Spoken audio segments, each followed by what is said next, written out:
السلام علیکم دوست، اسٹوری ٹائم میں خوش آمدید۔ آج ہم آپ کی خدمت میں حضرت اسحاق علیہ السلام کی کہانی لے کر حاضر ہوئے ہیں۔ حضرت اسحاق علیہ السلام اپنے بھائی حضرت اسماعیل علیہ السلام کے 14 سال بعد پیدا ہوئے۔ آپ علیہ السلام کی ولادت کے وقت حضرت ابراہیم علیہ السلام کی عمر مبارک 100 برس تھی۔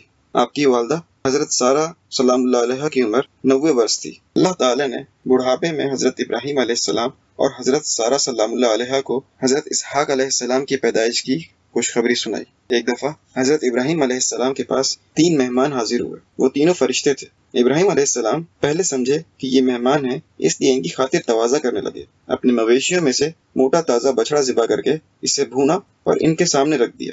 جب انہوں نے کھانے کی جانب ہاتھ نہ بڑھایا تو آپ علیہ السلام ڈر گئے۔ جب فرشتوں نے دیکھا کہ آپ علیہ السلام گھبرا رہے ہیں تو کہا، ہم سے نہ ڈریے، ہم فرشتے ہیں اور قوم لوط کی جانب آئے ہیں، یعنی ہم اس سرکش قوم کو تباہ و برباد کرنے کے لیے آئے ہیں۔ حضرت سارہ سلام اللہ علیہ نے اس پر خوشی کا اظہار کیا۔ پھر فرشتوں نے حضرت سارہ سلام اللہ علیہ کو حضرت اسحاق علیہ السلام کی خوشخبری دی۔ حضرت سارہ سلام اللہ علیہ کہنے لگیں کہ میں بوڑھی اور بانجھ ہوں اور میرے شوہر بھی بوڑھے ہیں، یعنی میرے ہاں بچہ کیسے پیدا ہو سکتا ہے؟ فرشتوں نے جواباً کہا، آپ سلام اللہ علیہ ایسی بات پر حیران ہوتی ہیں جو اللہ عز و جل کے حکم سے ہو۔ حضرت ابراہیم علیہ السلام نے بھی اس خوشخبری کو سن کر حیرانگی کا اظہار کیا۔ فرشتوں نے دونوں کو دوبارہ خوشخبری دی اور کہا کہ پیدا ہونے والا فرزند صاحب علم و فضل ہوگا اور اللہ کا نبی ہوگا۔ یہ تھے حضرت اسحاق علیہ السلام۔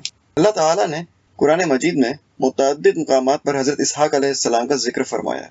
حضرت اسحاق علیہ السلام کی شادی اپنے والد بزرگوار کی زندگی میں رفقہ بنت ثوائل سے ہوئی۔ اس وقت حضرت اسحاق علیہ السلام کی عمر مبارک 40 برس تھی۔ رفقہ بانجھ تھیں۔ آپ علیہ السلام نے ان کے لیے دعا کی تو اللہ عز و جل نے انہیں حاملہ کر دیا۔ پھر ان کے ہاں جڑواں بچوں کی پیدائش ہوئی۔ ایک کا نام عیسو تھا، جسے عرب کے لوگ عیس کے نام سے پکارتے ہیں، یہ روم کے والد تھے، اور دوسرے کا نام یعقوب تھا جو اسرائیل کے لقب سے مشہور ہوئے، اور بنی اسرائیل انہی سے منسوب ہے۔ اہل کتاب کے مطابق حضرت اسحاق علیہ السلام کو عیسو سے زیادہ محبت تھی کیونکہ وہ پہلے ہوئے تھے، تاہم والدہ کو یعقوب علیہ السلام زیادہ عزیز تھے کیونکہ وہ چھوٹے تھے۔ حضرت اسحاق علیہ السلام جب عمر رسیدہ ہو گئے اور آپ علیہ السلام کی بینائی کمزور ہو گئی تو ایک دن آپ علیہ السلام نے اپنے بیٹے عیسو سے کہا کہ وہ شکار کر کے لائے اور کھانا تیار کرے تاکہ میں تمہارے لیے خیر و برکت کی دعا کروں۔ عیسو چونکہ شکاری تھے اس لیے شکار کے لیے نکل پڑے۔ آپ علیہ السلام کی زوجہ رفقہ نے چھوٹے بیٹے یعقوب علیہ السلام سے کہا کہ وہ اپنی بکریوں میں سے بہترین بکری کے بچوں کو ذبح کر کے ان کا ایسا لذیذ کھانا تیار کریں کہ والد ان کے لیے بھی دعا کریں۔ حضرت یعقوب علیہ السلام نے بکری کے 2 بچے ذبح کیے، بھونے، اور ماں نے عیسو کے کپڑے انہیں پہنا دیے اور ان کے ہاتھوں اور گردن پر بکری کی کھال پہنا دی، کیونکہ عیسو کے جسم پر بڑے بڑے بال تھے اور یعقوب علیہ السلام کے جسم پر بال کم تھے۔ جب حضرت یعقوب علیہ السلام نے کھانا پیش کیا تو حضرت اسحاق علیہ السلام نے دریافت کیا کہ تم کون ہو؟ حضرت یعقوب علیہ السلام نے عرض کی کہ آپ علیہ السلام کا بیٹا ہوں۔ حضرت اسحاق علیہ السلام نے انہیں اپنے سینے سے لگایا اور پیار کیا اور کہا کہ آواز تو یعقوب علیہ السلام کی ہے لیکن کپڑے اور جسم عیسو کا ہے۔ جب کھانا تناول فرما لیا تو دعا کی کہ تم اپنے بھائیوں میں قدر و منزلت والے ہو اور تمہارا قبیلہ دیگر قبیلوں سے بلند ہو اور تم مال اور اولاد کی کثرت سے نوازا جائے۔ جب یعقوب علیہ السلام چلے گئے تو بھائی عیسو آ گئے۔ انہوں نے بھی کھانا تیار کیا ہوا تھا۔ جب انہوں نے شکار کا گوشت والد بزرگوار کی خدمت پیش کیا تو انہوں نے پوچھا کہ بیٹے یہ کیا ہے؟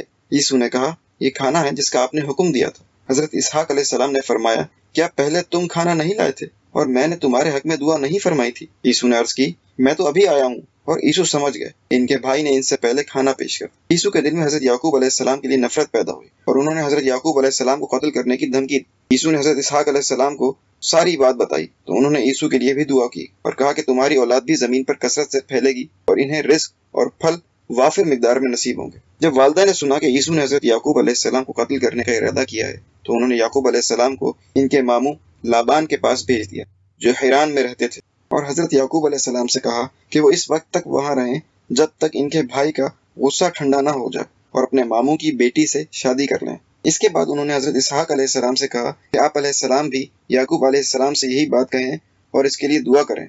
حضرت اسحاق علیہ السلام نے یعقوب علیہ السلام کے حق میں دعائے خیر فرمائی۔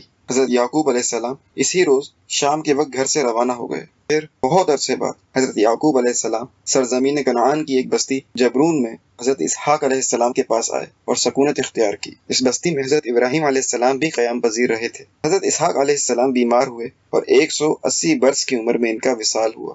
حضرت اسحاق علیہ السلام کے بیٹوں عیسو اور یعقوب علیہ السلام نے انہیں حضرت ابراہیم علیہ السلام کے پہلو میں دفن کیا۔ تو دوستو، یہ تھی حضرت اسحاق علیہ السلام کی کہانی۔ امید ہے آپ کو پچھلی کہانیوں کی طرح پسند آئی ہوگی اور آپ کی معلومات میں اضافہ ہوا ہوگا۔ ہماری کوشش ہے کہ آپ کو زیادہ سے زیادہ اور بہتر سے بہتر معلومات فراہم کی جا سکیں اور انبیاء کرام کی زندگیوں کے بارے میں اور ان کے مقصد حیات کے بارے میں آگاہ کیا جا سکے۔ تو ہمارے چینل کو ضرور سبسکرائب کیجیے گا اور بیل آئیکن کو لازمی کلک کیجیے گا تاکہ مزید آنے والی ویڈیوز اور معلومات سے لطف اندوز ہو سکیں۔